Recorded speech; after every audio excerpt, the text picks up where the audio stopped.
Welcome one, welcome all to Pit Road Productions for the start of a brand new season for the Washington DC Region Sports Car Club of America's Virtual Racing League. This is the spring 2026 season and there's been a couple of changes. We've been running GT4 in this series for the last couple of runnings.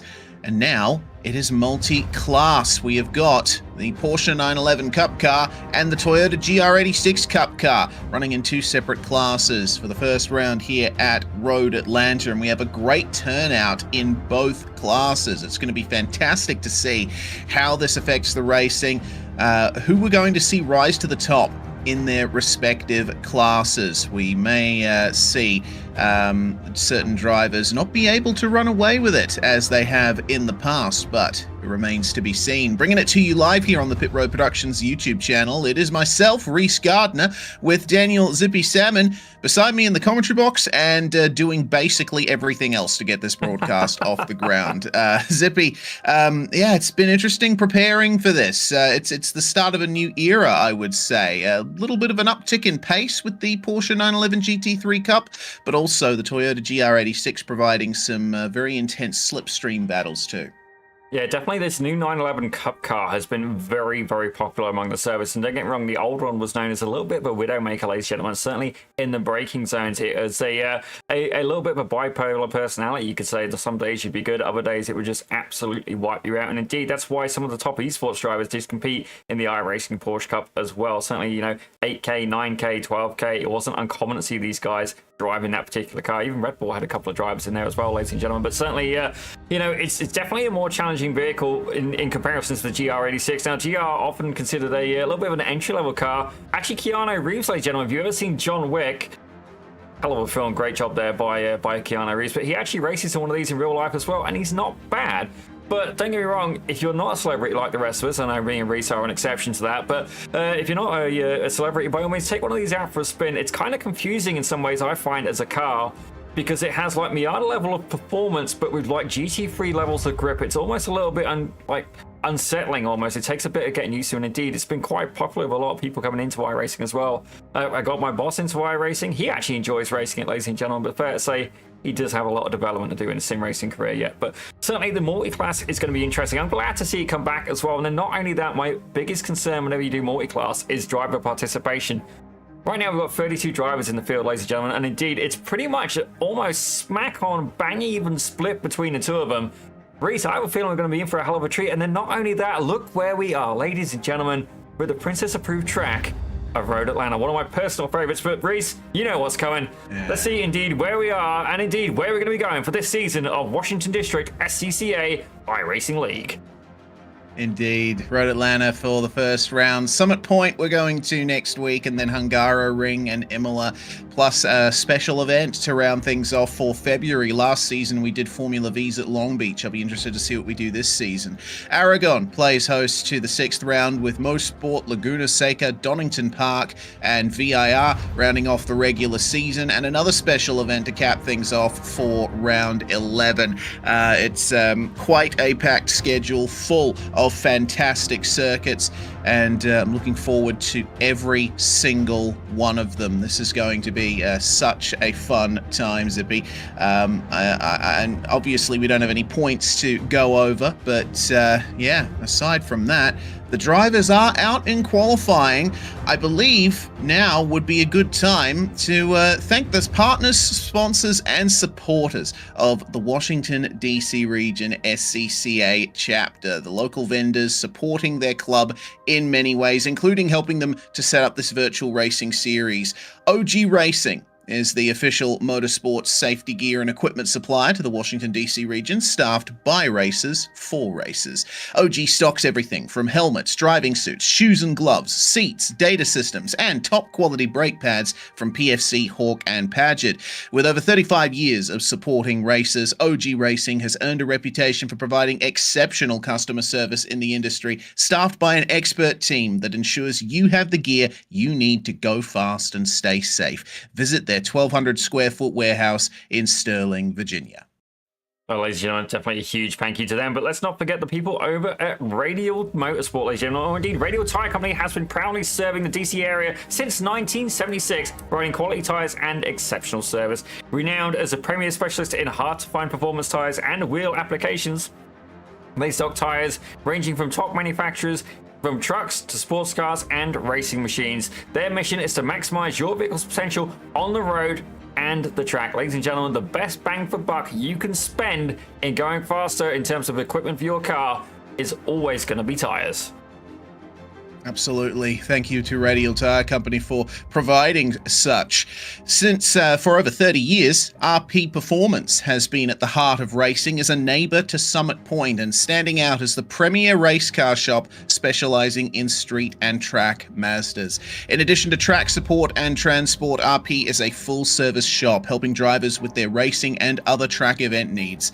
Known for their helpful attitude, RP works diligently to get cars back on track, ensuring positive experiences for all at all Summit Point events. RP has also accrued many wins and championships within various classes under the RP Performance banner. Huge thanks to them. Well, ladies and gentlemen, it's that part of the show where I tell you about Belmont Classic Cars. It's a family-owned dealership located in Eastern Ohio, specializing in classic American muscle cars from the 1960s and 70s. And honestly, taking a look at their inventory right now, they have a 1971 Oldsmobile Cutlass with, if I read this correctly, 1,219 miles, ladies and gentlemen. It's got a 350 in it, an automatic, and it's priced around $45K. And for lack of better words, this thing looks absolutely gangster, ladies and gentlemen. It looks really nice and definitely just, it screams those retro vibes. So certainly if you're looking for a bit of classic American muscle, by all means, head on over to Belmont Classic Cars. They're located at 41834 Stenger Road in Belmont, Ohio. Fantastic stuff from Belmont Classic Cars, and also we cannot forget Grand Touring Enterprises, an internationally recognized full-service classic automotive facility located in Frederick, Maryland, with a mission of keeping legends in motion. Their commitment to classic vehicles spans service, restoration, secure climate-controlled storage, sales, and consignment. Grand Touring also offers full collection-level consultation and management service alongside concours-level detailing. Their focus is on preserving the history and prestige of the vehicles they handle and ensuring that the driving experience is equally spectacular and authentic. Huge thanks to all of the partners, sponsors, and supporters of the Washington DC Region SCCA chapter. They help to make this league and this broadcast possible.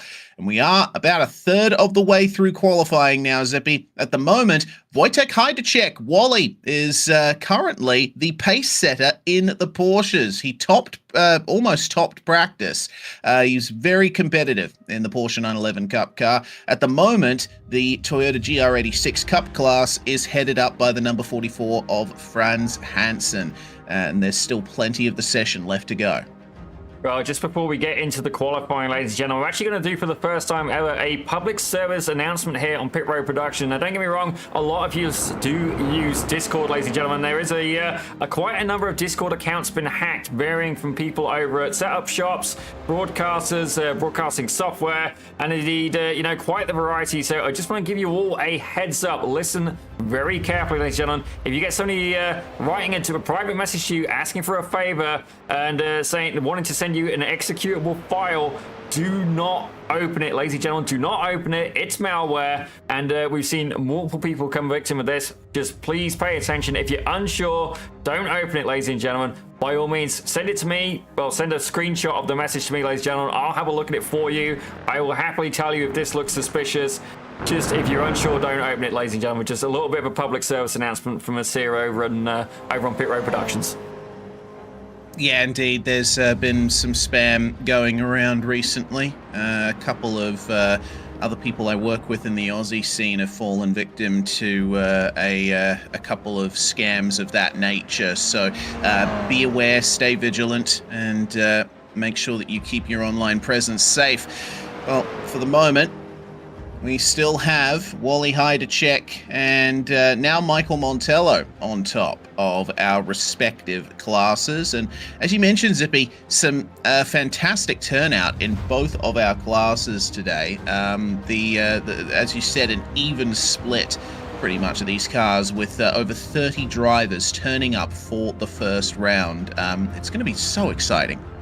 It absolutely is, and honestly, I'm really looking forward to it. It is an incredible field of cars as well. I'm seeing a lot of familiar names, but I've got to be honest, I'm seeing more unfamiliar names. Certainly, Reese, going down the list, I reckon I don't know half of these drivers, but we're very happy to have you on board. Ladies and gentlemen, please give them a warm welcome. We've also got Michael Decker in the chat. Definitely good to see you back there, Michael. Indeed, a absolute pleasure, ladies and gentlemen. I've got to say, I'm a little bit jealous this round, Reese, and I'm sure you can work out exactly why. Of these two machines, you know exactly which one I'd be in, and you're very aware that this is one of my favorite tracks. Maybe we should have borrowed Rob for this one, and indeed, if you ever wonder why I'm not in the booth on Pit Road Productions, the odds are it's Road Atlanta, ladies and gentlemen. Certainly one of the favorite venues of mine on the iRacing service. Yeah, indeed, and it's one of my favorites as well. It's always a fantastic track, beautiful flow, long straights that provide slipstream opportunities, and a very challenging series of S's. On board then with the number 13 entry of Jack Chrissy coming through into turn 1. Nope, he's not. He's going to end that lap and do another.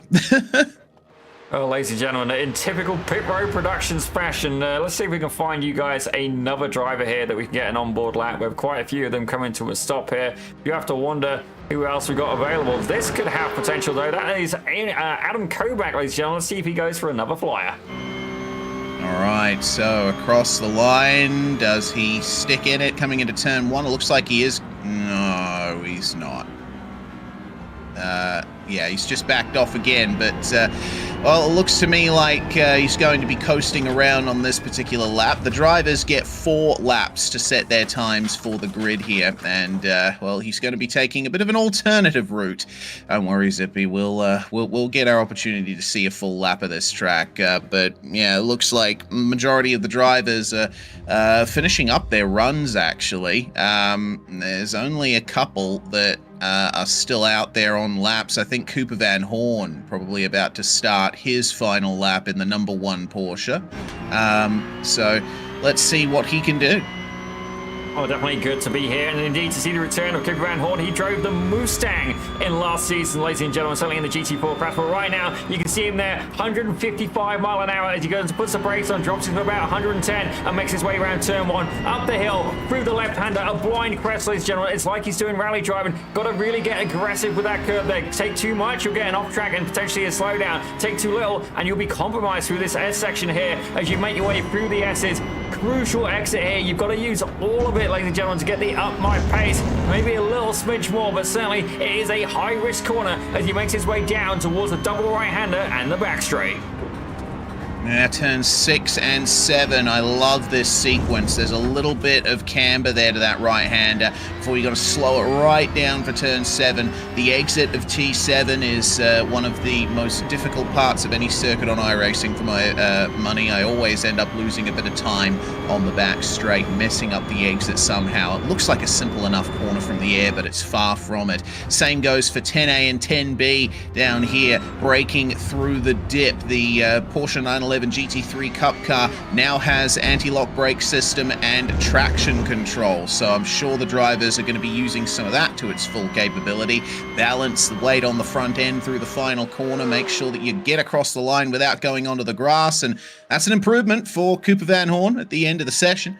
Up to 11th place, was 13th, and it looks like there's only a few other drivers out on track at the moment, and only one of them is actually still on a lap. That's Nelson Daniel, all the way at the back of the GR86 field. And James Shreve is in one of the Porsches in the number 32, but he has yet to set an actual lap time, and he's already completed 4 laps. So, unfortunately, it seems he's gotten off tracks on all of them as James. Oh, I can definitely sympathise doing that, ladies and gentlemen. They're not off tracks; it's just a little bit of an excursion. Let's go with that. We'll defend you, James, and the driver of the number 32 car. But indeed, the Porsche Cup car Definitely a lot less challenging than it used to be, but still, to get the most pace out of it, ladies and gentlemen, you really got to push. But I got to say, absolutely fantastic stuff there, as he's actually gone Nelson Daniel, sorry, has gone green in 2 sectors and rocking that very classic livery there. Anybody who sees that livery, I've got no doubt in mind, they're thinking of the Castrol Tom Super that you would have seen in things like Gran Turismo 3, if not Gran Turismo 2, ladies and gentlemen. Certainly, that will take a few of us back to the many younger, more innocent years. Absolutely. Iconic car, iconic scheme.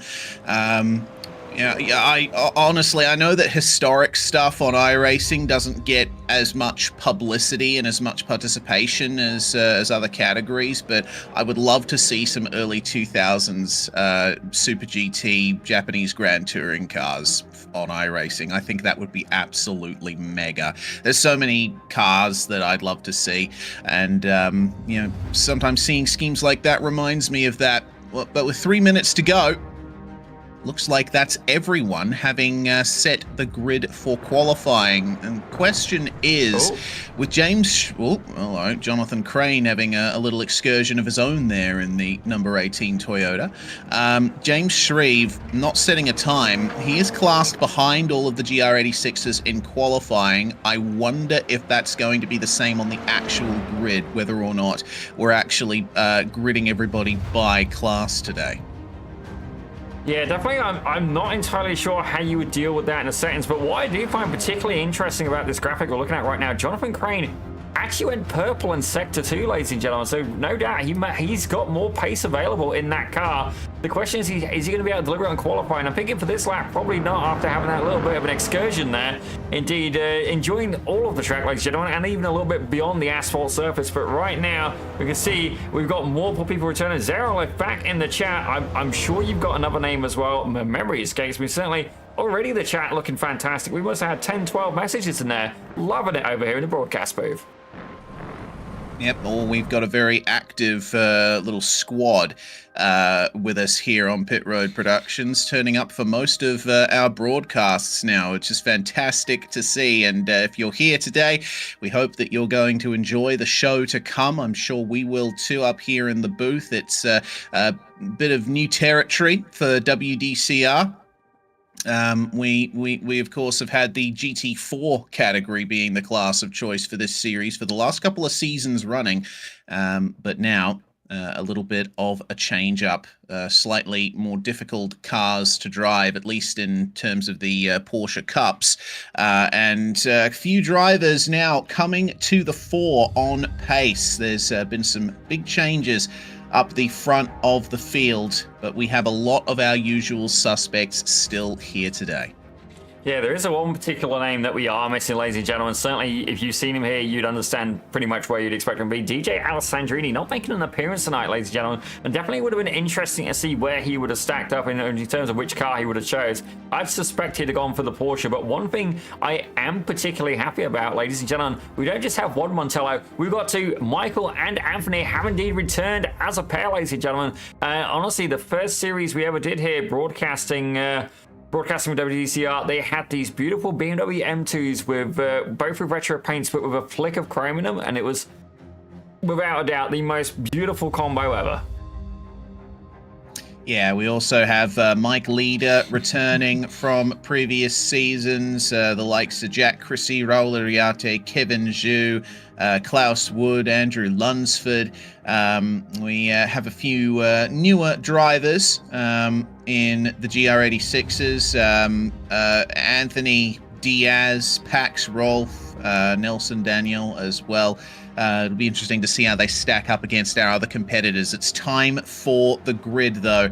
Andrew Lunsford has qualified on pole in the Porsches. He'll start up the front alongside Darian Taggart. Klaus Wood and Wojtek Heidecek will be on row number 2. Adam Kobach starts P5 alongside Jack Chrissy. Raul Iriarte and Kevin Zhu will start 7th and 8th. Jake King in 9th, and Mike Leader rounding out the top 10 in the Porsches. Cooper Van Horn starting 11th with Thomas Lathrop alongside him. David Albrecht and Matt Sari are 13th and 14th. Cameron Guth, Christopher Benedetto, and James Shreve will round off our Porsche fields. What about the GR86s?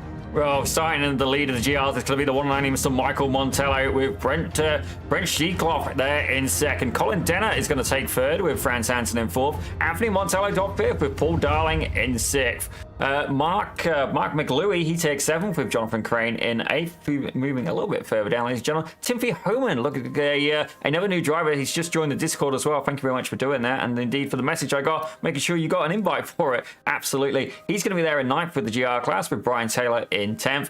Antonio Diaz takes 11th with Charles Miller alongside in 12th. Pax Rolf is going to be there in 13th with Benjamin Foltz in 14th.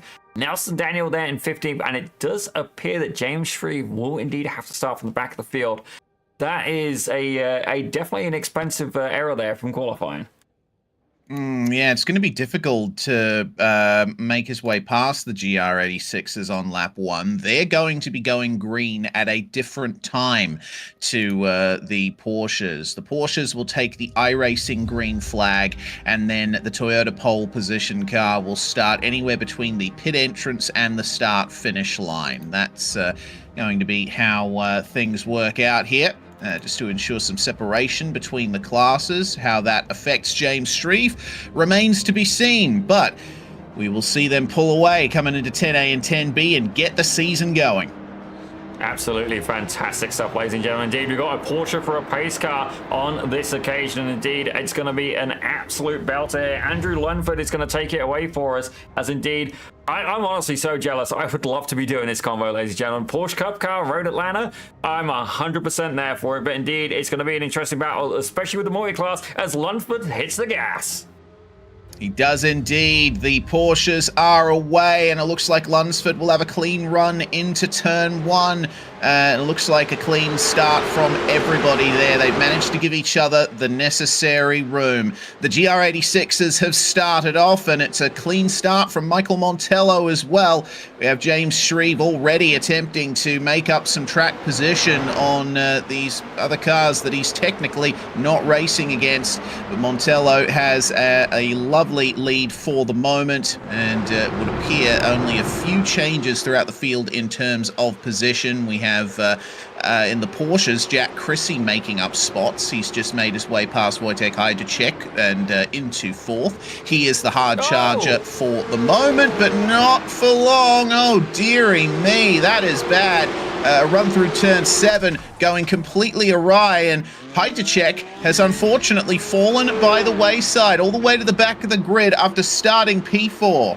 Well, not only that, to add insult to injury, Reese, he's picked up a meatball flag as well. Definitely a little bit of cold tires there. Let's see if we can catch a replay of that and see exactly what went on.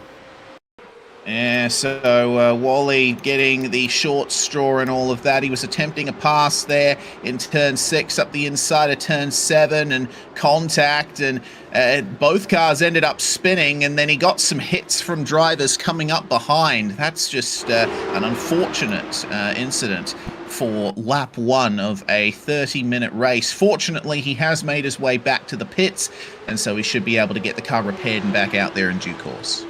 Meantime, as we take a look here at the front of the Porsche 911 Cup car pack, Andrew Lunsford has been able to hold on to that lead. The first 3 staying very much where they started, and indeed have pulled away about a 2.4 second gap ahead of Raw Ariadne. But right now, that's what's going on over there. James Shreve, however, without a doubt, the hard charge, ladies and gentlemen. As we see a GR there, taking a little bit of a, what would they call a lawn boy scenario, and I believe that might have been a, well, let me just double check here. That was, I think it was Brent Sheikloff there having a little bit of an incident. Let's find out exactly what happened. He got some help, unfortunately. James Shreve up the inside, and Brent turns in. A little bit of contact between the cars, and that sends him sliding broadside across the track. Oh, that was very close to a race-ending incident for a few drivers, but he hit the escape key just in time, did Brent. Unfortunate for him. Apart from the spin, he didn't really have any reason to escape off the track aside from avoiding other cars. So he sacrificed himself for the greater good of everyone else in that field. A bit of a shame there. Right now we've got quite a little bit of battling going on here, as it looks like there's a little bit of strategy going on from Timothy Homan. Ladies and gentlemen, he is absolutely bump dropping the living snot out of Jonathan Crane. As I say that, he moves to the outside to make a pass. Now don't get me wrong, turns 10A and 10B are a prime passing opportunity, but again, they are dropping back to Anthony Montello ahead, driving the 268 as Homan backs out of it and chooses to sit back, at least for now, ladies and gentlemen. Yeah, the GR86 has a very responsive front end. It rolls quite a bit. It has soft suspension. You've got to be very careful how you pull off moves in this machine. Paul Darling under pressure from Anthony Montello at turn 1. That's going to be the pass made just about for third, but it looks like Paul Darling is having a very good time running around the outside of turn 1 there, and Montello has to yield through the S's. This car is better over curbs than it used to be, but still throws you around a bit. Well, ladies and gentlemen, look who's back, and indeed, it's not the Backstreet Boys, it is indeed Wally Ajacek, as he's already made his way out the pits, took a fast repair, and is back out there on the track, ladies and gentlemen. Don't get me wrong, he's got a lot of work to do. He's probably about, I'd say, 25, 30 seconds behind the nearest person in the Porsche Cup class, but indeed, as we go and check in with them, all the battles happening up with the lead there, the top three separated by under a second. Yeah, Lunsford continuing to lead from Taggart and Wood. There's been no change for position in the top three, but they have kept each other very close company over these first couple of laps. We are now on the fourth lap of this race, and it looks like my timing is telling me about 20-ish laps to go. Only a 30-minute race here, and no pit stops required from memory. So it's going to be an out-and-out sprint in these two classes, which is exactly what we love to see. Lunsford focusing on the exit of turn 7, manages to get a slight run on Darian Taggart, and Taggart has to stick in the slipstream and stay behind for a little bit longer. But I think this is a powder keg just waiting to explode, this top battle. Both of these drivers want to win, and both of them have the pace to do it. Oh, definitely, absolutely fantastic stuff here going on at WDCR, ladies and gentlemen. As we're going to check back a little bit further back here, it's Cooper Van Horn's getting into a battle as well, and currently he's trying to chase down Jack Chrissy. Now, Chrissy, who's somebody we saw previously in the McLaren GT4, and don't get me wrong, on iRacing alone, this guy should be pretty much at the top of the field, ladies and gentlemen. He is 4,106. He's got pace, but right now, Van Horn, don't underestimate him, because his racecraft from last season in that Mustang was nothing short of incredible. Certainly going into some fantastic battles, indeed, with the one and only league admin of Ken Housel, who sadly can't be here today. Yeah, hopefully we see Ken for the second round onwards. It's great to have him here, and he's also the one in close contact with us here at PRP to get the broadcast up and running. Cooper Van Horn, though, keeping a close eye on his exit out of turn 5. This Porsche has seen a couple of suspension little foibles reveal itself since it was updated to its current spec. The front end really likes to bounce on certain circuits. Depending on setup and the track, it isn't really much of a problem most of the time, but I think over these curbs at Road Atlanta, we're going to be seeing some front wheel hopping from the Porsches today. Keep an eye out for that. Battle for the lead in the GR86s, and Colin Denner still chasing Michael Montello here. Franz Hansen has joined them. Yeah, definitely not a surprise to see these drivers absolutely battling it out, ladies and gentlemen. Some very familiar names indeed. And I love the fact as well, we got such a beautiful split here between the different classes as well. Often in multi-class, it can end up being very much loaded, very much one-sided. But I gotta say, WDCR really delivering on a very balanced event. Yeah, these guys are about to encounter the Porsche leaders, as that's quite wide there for Colin Denner. He's lost a bit of time to Michael Montello. Franz Hansen not quite close enough to take advantage. Not far away from seeing Lunsford, Taggart and Wood come up on these guys. I think they will be doing it at the end of the straight, if not the middle of the straight, considering how low on straight line speed the GR86 tends to be. But things will start to get a bit leery here as the Porsches negotiate the GR86 field for the first time. Some great racing going on here. Oh my goodness, that's Kobach. Kobach has spun around there. Adam Kobach. It was Van Horn, Zhu and Leader that made their way past him. What happened to Kobach is the question. See, that there's the little bit of that wheel hop that I was talking about, and it's really easy to get the rear end of the car unsettled. You know, it's a Porsche. The engine's all the way at the back of the car, and it acts like a pendulum if you get into a slide. Yeah, definitely a little bit unfortunate there, but indeed a fantastic battle starting to emerge here with Jack Chrissy, no, my apologies, sorry, Cooper Van Horn, Kevin Zhu, and indeed Mike Leader, as these guys are going to be basically swarming past these GR86s. It's definitely going to be an interesting challenge, but can the three cars stay together, all battling out for P7 in the Porsche car? Good battle. This is where a lot of the battles will be defined on the run into turn 3 there. See, Zhu couldn't make his way past Jonathan Crane there before the entry to turn 3, and that has just given Cooper Van Horn almost a full second's advantage. He had to make his way past another couple of GR86s in the S's as well. Road Atlanta, typically a very difficult track for multi-class racing, which is really saying something considering it holds the IMSA finale with prototypes and GT3s racing multi-class around here for 10 hours. It's really incredible to see that, for the most part, we've made our way through the first lapping sequence without much incident. Yeah, that's definitely a testament here to the respect between these drivers. Let's go have a look at the front of the pack. Because, ladies and gentlemen, I just seen a gap go down to 0.07 of a second. That's just how close Darian Taggart was in that number 30 911 Cup car. Indeed, he is applying all of the pressure. A battle between these absolutely fantastic drivers up at the front of the pack. 3,000, 3,500, indeed 2,500 iRacing, and all of them split by under 0.6 of a second. It's a very well-matched trio here up the front of the Porsches, and keeping an eye on lap times, it would appear that none of these drivers at the front, oh, look at that wheel hop, none of these drivers at the front are actually the quickest out there.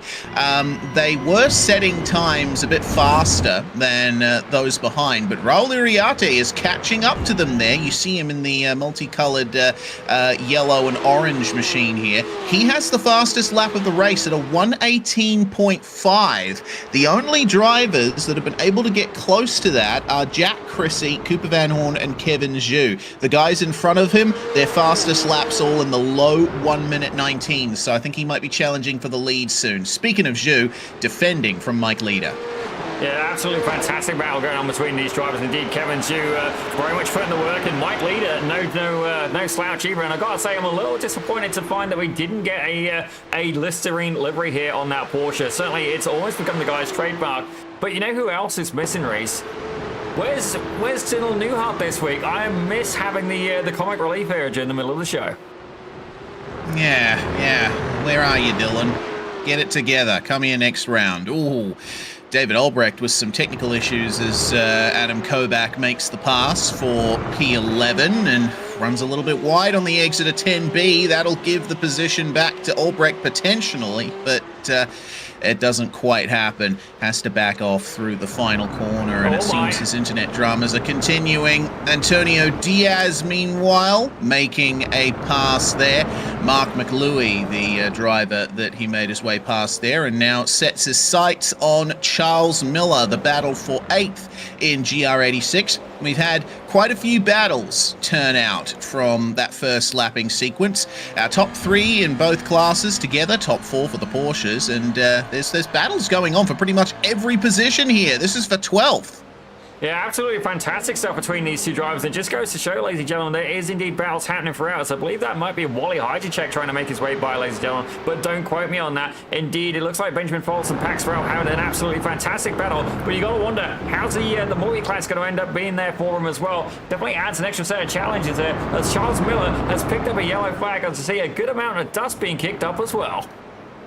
I think he might have cut the inside of turn 5 a little bit. The slowdown has been cleared, so that's good. And now that'll bring the battle all the way together. Mark McLuey and Brian Taylor rejoining this fight here with Diaz at the front and Miller trying to chase him down. This is Toyota GR86 racing at its best, and the bump drafting is on as well. Montello and Denner are working together up the front, and Franz Hansen is just holding on there in 3rd. Yeah, definitely all sorts of battle going on. Ladies and gentlemen, honestly, at this point, we could do about 5 screens of broadcast. It looks like Mark McLuey now is going to have a front row seat. Am I got that right? Yep, he indeed has a front row seat watching Charles Miller and indeed Antonio Diaz go side by side through the chicane. That's going to compromise their exit speed quite heavily. And I have a feeling if the number 17 keeps his foot to the floor, gives it some more, he will indeed be able to slipstream past one, if not the pair of them, as they make their way down towards turn 1. All right, here we go then. Up the start-finish straight.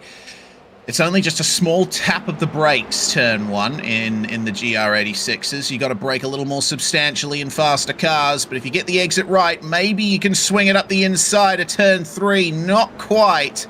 Poor boy.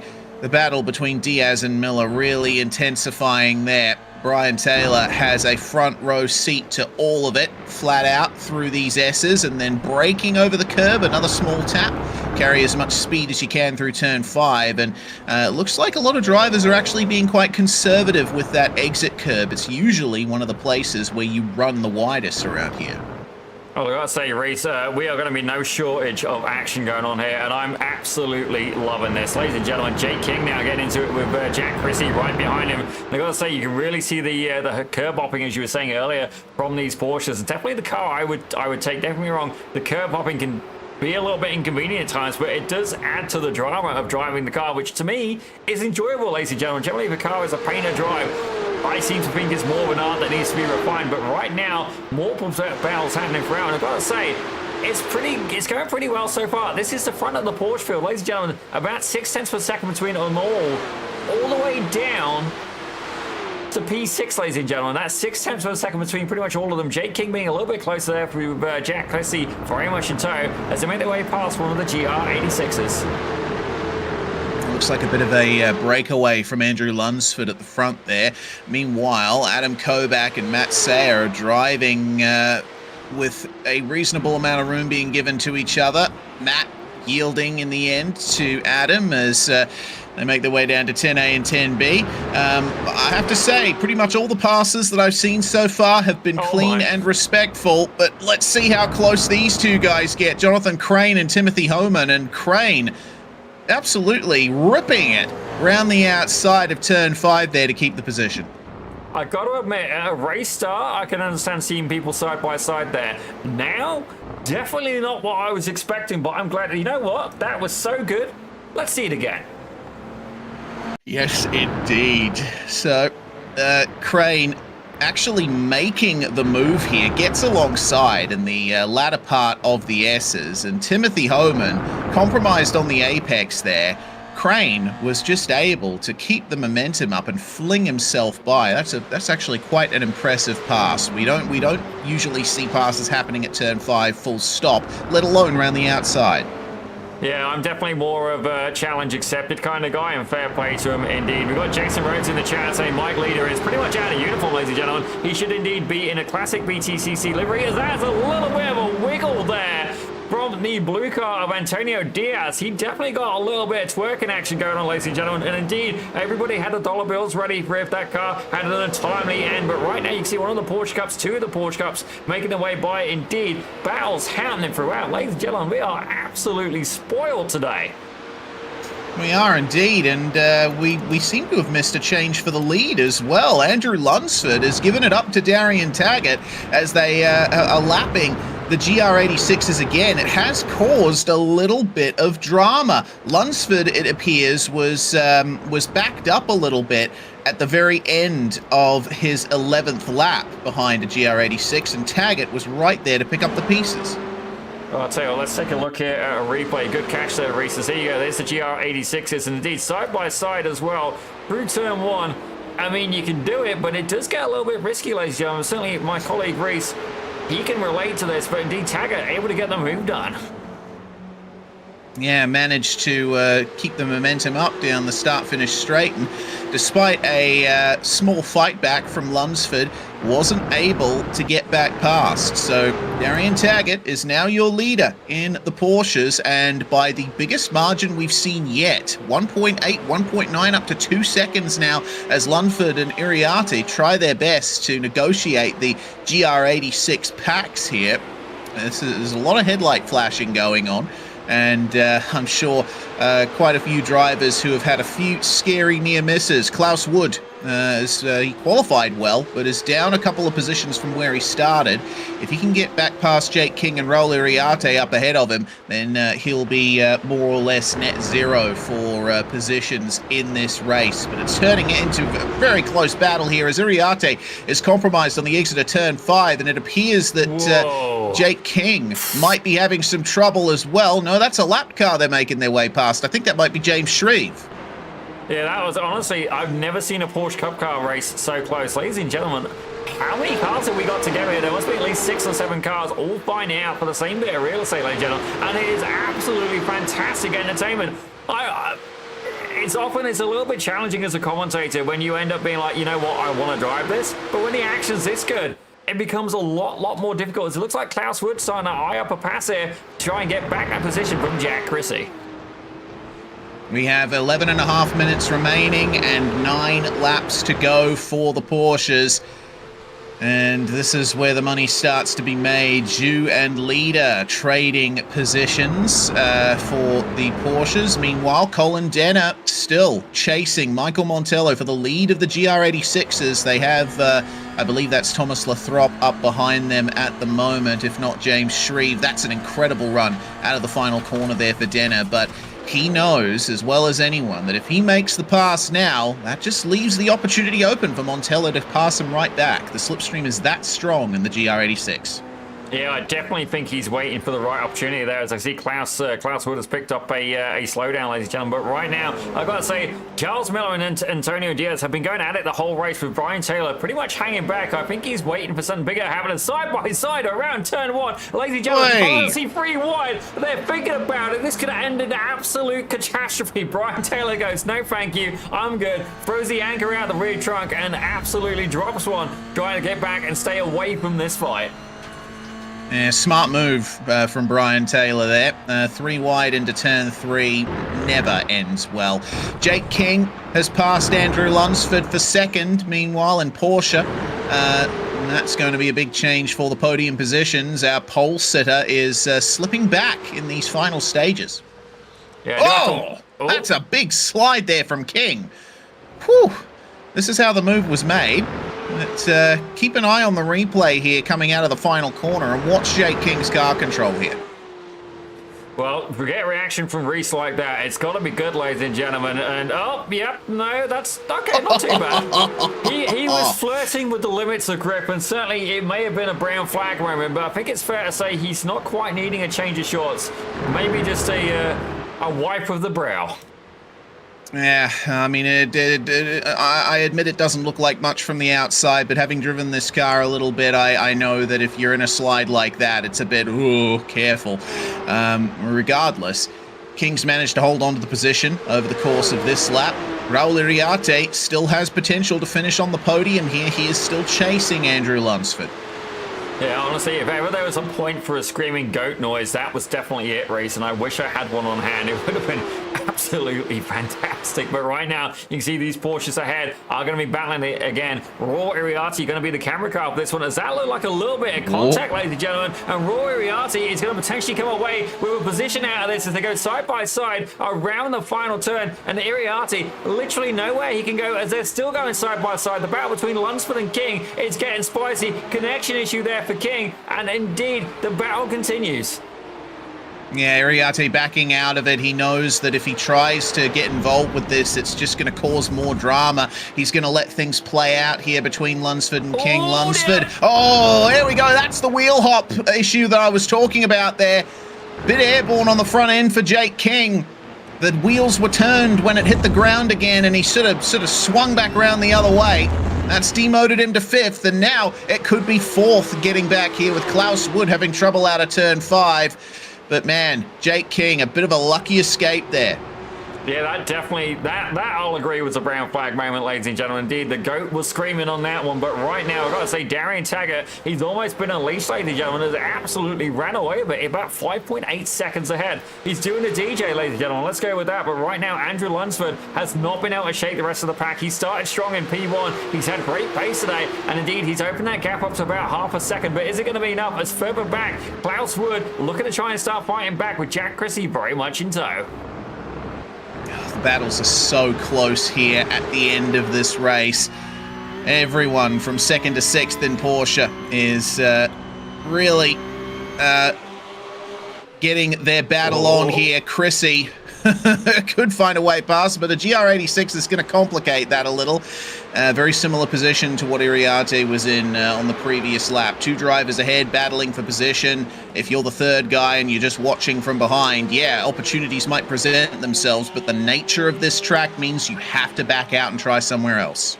Yeah, definitely with there being so many blind corners as well, you never know where lap traffic's going to appear, so certainly you need to have a keen eye on that relative, or indeed have a very capable spotter. Certainly it could end very, very badly. Let's tuck in very quickly here. These two guys are being, I've got to be honest, very predictable. They are playing it for the long game, ladies and gentlemen, and I've got a feeling Colin Denner is playing nice for now, but indeed I have a feeling that Michael Montello may end up getting mugged near the end of this race. Yeah, I gotta wonder. But by the same token, Montello has been keeping an eye on Denner in his mirrors, and he knows where the slipstream is the strongest, where the passes will likely be made. And so he can potentially plan a way to get himself in position to re-attempt a pass for the lead. There's a lot of mind games going on between these two at the front at the moment. 6 minutes to go. Indeed, we just had a request to put the car number up, ladies and gentlemen, so indeed we are going to do that for now. I'll tell you what, let's get rid of the, let's do a little bit of a, how's that look? There we go. We'll think about it, ladies and gentlemen. I want to make a bit of adjustments. I don't want standings going across the whole screen, because then realistically you cannot see the racing. But yeah, there you go. We'll try it out for now, ladies and gentlemen. A few tweaks to be done, but let's go and check back in with the Porsches as Klaus Wood is trying to make his way there. That's tight. That's what that is, and that is indeed Antonio Diaz there and Charles Miller. They were having a battle as well. They've spread out a little bit now, more so than ever, about 1.3 seconds. But Klaus Wood able to thread the needle, and not only that, pull away about 0.8 of a second on Jack Chrissy. Yes, very nicely done. And Chrissy having some more network issues there. That's not ideal. Klaus Wood, though, managing to hold on.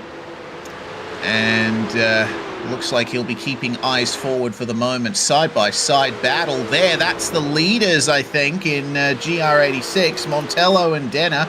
No, that it is not. My apologies. It was a different battle there. I think it might have been... it was Crane and Homan that were going side-by-side there, up ahead of the Porsche top 3. And it's worked out in the favor of Timothy Homan. Oh. Crane off into the grass, coming out of the final turn. Well, I can already hear Mike Decker yelling, "You lawn boy," on that occasion. Indeed, that Porsche goes and puts the nose in. Almost at a point where I wonder, we've had a dentist, are we going to see a plastic surgeon? Because some of these guys definitely putting in their noses in, where maybe it's a little opportunistic, but don't get me wrong, it's multi-class racing. You have to be quite aggressive, and indeed, it can be a very unpopular opinion. But right now, Kevin Zhu looking to try and find his way up into P7. Ladies and gentlemen, he's one of the few drivers who hasn't moved around an overall position, but Cooper Van Horn may change that to be able to find his way past. Yeah, Van Horn is up 4 places on where he started, and so it's quite a nice charge from Cooper, but from what I'm seeing, it seems quite difficult to get a consistent race run going in the Porsche GT3 Cup car. Zhu has enough of a slipstream to stay in touch with Cooper here, but I don't know if it's going to change things for him. Meanwhile, Andrew Lunsford still defending second place from Raul Iriarte and Jake King. They make their way around the GR86 of Franz Hansen, who has completely lost touch with Montello and Denner up ahead of him. And I'm sure we're about to see these guys encounter them here. Iriarte appears to have a bit of damage on the front end. He's going to try and go over the inside, but doesn't get alongside Denner and Montello in time. Both of them make their way past, but slight defense there from Iriarte. Almost sent him right into Montello. Oh my gosh, I thought I was going to need to be brought back for a second there. Definitely a heart in chest moment, ladies and gentlemen, but it did look like Rory Iriarty took a bit of a scenic detour. Maybe this is where he picked up the damage, Reese. Heart in chest, isn't that where your heart's supposed to be? Woohoo! Iriarty getting on the grass on the way up to 10A and 10B. It resulted in a slight attempt there from Jake King. Fortunately, things have worked out cleanly. And, well, we'll still have a couple of laps to go right in the midst of the Porsches still working their way through the GR86 field. Pax Rolf and Benjamin Foltz have been battling like this over 10th place in GR86 pretty much since the very start, meanwhile.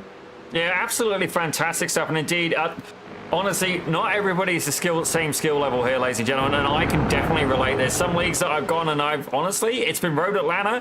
And even on my best lap, I was about 2 seconds off their slowest guy. Like, it could be a lot, ladies and gentlemen. But these guys have found somebody to spar with. And for me, that is the whole point. It's not all about getting podiums. Don't get me wrong. That's nice. But it's all about having those battles. And indeed, they're having an absolute hooper time here at Road Atlanta.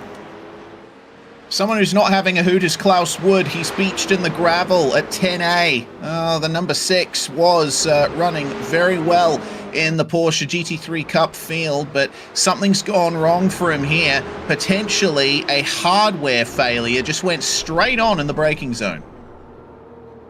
Yeah, that's definitely suspicious for sure. I do hope his gear is okay. And don't get me wrong, he was doing really, really well. And he's still just sat there, ladies and gentlemen. There's definitely something going on as Cameron Goose brought it down pit road.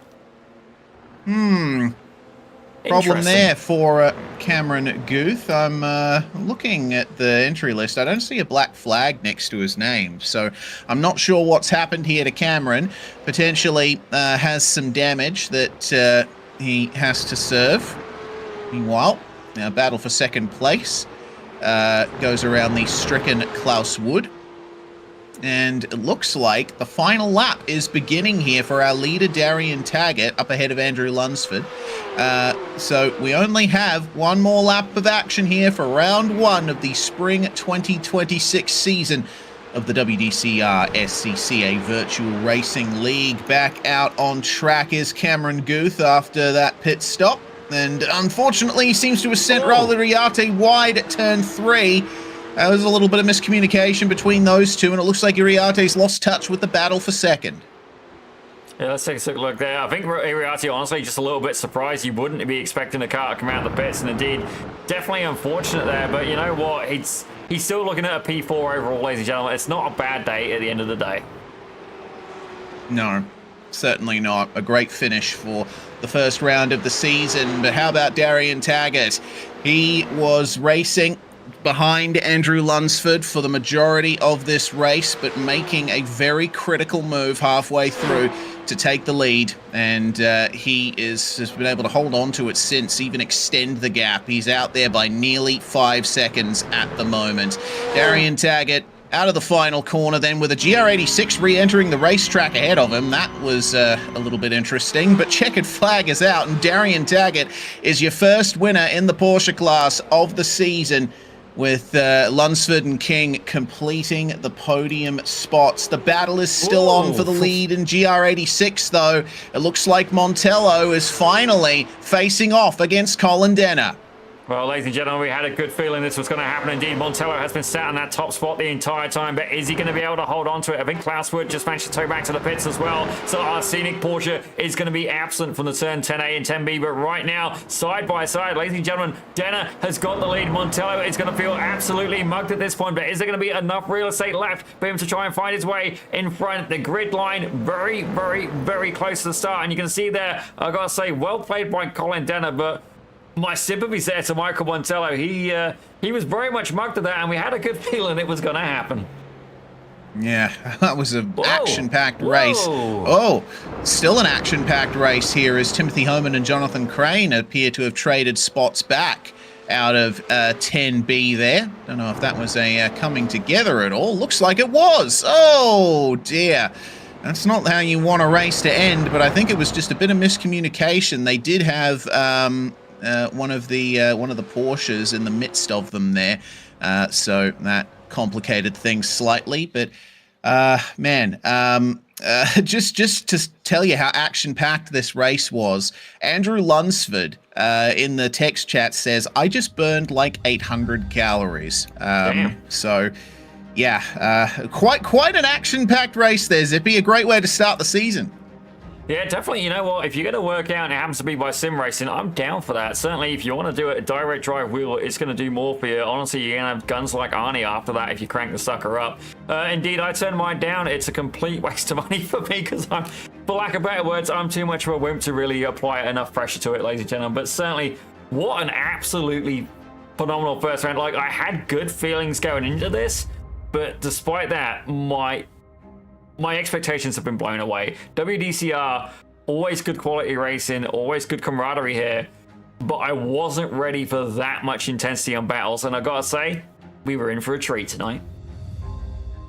Yeah, we absolutely were. Let's go through the results then, with Darian Taggart taking first blood for spring 2026. Andrew Lunsford and Jake King round out the podium in the Porsches, with Raul Iriarte, Jack Chrissy, Cooper Van Horn, Kevin Zhu, Mike Leader, Adam Kovac, and David Albrecht rounding out the top 10. Matt Sayer and Wojtek Heidecek will finish 11th and 12th ahead of Cameron Guth, Thomas Lathrop, and Klaus Wood. A shame for Lathrop, Guth, Wood, Heidecek. They all had great potential for a result here today. James Shreve and Christopher Benedetto also competed in the Porsche class, and Shreve finished a lap down or so, Benedetto retiring very early on. You do all the results there, Reese. You carry on, sir.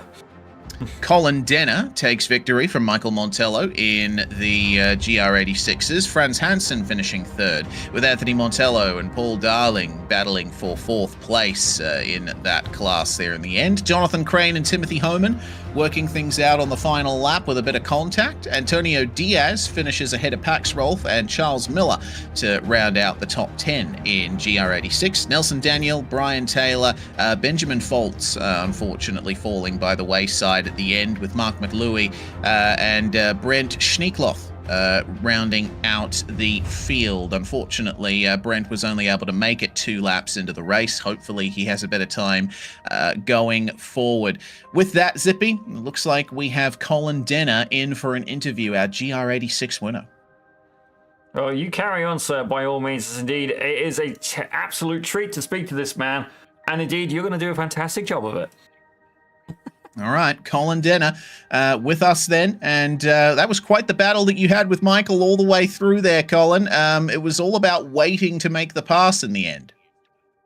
Yeah, that was my whole goal the entire race. It was really unfortunate to see Brent get taken out so early, because I was excited to have a race with him, Michael, and Franz, and it ended up between all the traffic and everything. It just was Michael and I at the end, and I had no intention of doing anything until that white flag was out. So yeah, it was good fun, good race. Yeah, it's a great change for this league as well, with the multi-class format, and you deciding to go for the GR86. It's a bit of a tough one really around a track like this. It traditionally it's tended not to like curbs all that much, and there's a lot of body roll and weight transfer you have to manage. Yeah, I did pretty well in this car when it first came out. WDCR in this car, and they were running it again. I was like, yes, get me in there. But I do really like the Porsche. It was a tough decision to make. But yeah, I actually quite like it over the curbs. It does tend to pogo, but with the right setup on it, it doesn't do that, all that hopping and everything. And if you can control that body roll, the grip levels on the car are just insane. So low speed corners and everything, you can really roll the car through there and fly coming out the exit. Excellent stuff. Well, we'll see if you can repeat your successes in the coming weeks, Colin. Thanks very much for joining us. Congratulations. Thank you very much. Colin Denner there, winner in the GR86 class. And Zippy, I understand you've had a chance to catch up with Michael Montello. Well, I gotta say, Michael, you led the majority of that race for the GR86, and I did have a feeling that it was indeed going to be the occurrence. And how does it feel to get mugged by Colin Denner in the first round? I mean, when you have 30 minutes to kind of realize that that's what's going to happen, it doesn't feel so bad. I knew that was going to happen near the end of the race, and I had one chance, and he was clearly faster than me, so I don't feel too bad about it. Well, certainly it's good to see both yourself and Anthony making a return, and we did actually give a shout out to your first ever time here on Pit Road Productions, both yourself and Anthony coming out with them beautiful BMW M2 liveries. But certainly, I remember you guys are brothers. I can't remember which one older is the older one, or indeed we'll go with more seasoned, ladies and gentlemen. Let's go with that. Seasoned makes it sound like, you know, you're getting a higher quality, you know. Higher quality. Say if we relate this to steak, you don't want the bland steak. You don't want like the McDonald's. You want, you know, the T-bone, the ribeye. Yeah, let's go for the ribeye. I don't want bone in it. Medium rare with just the right seasoning, maybe a little bit of butter. That is indeed the more seasoned brother. And I'm guessing you're the younger one now. I've said that. Yeah, I'm the younger one. Damn it. Well, ladies and gentlemen. There goes your analogy. Yeah. Completely consistently off the ball, ladies and gentlemen, but for your entertainment, I've got to say, we all win somewhere. But Michael, honestly, it's been an absolute pleasure to see you back, and indeed, this multi-class racing as well. It must have been a little bit terrifying at times seeing them 911 Cup cars fly by.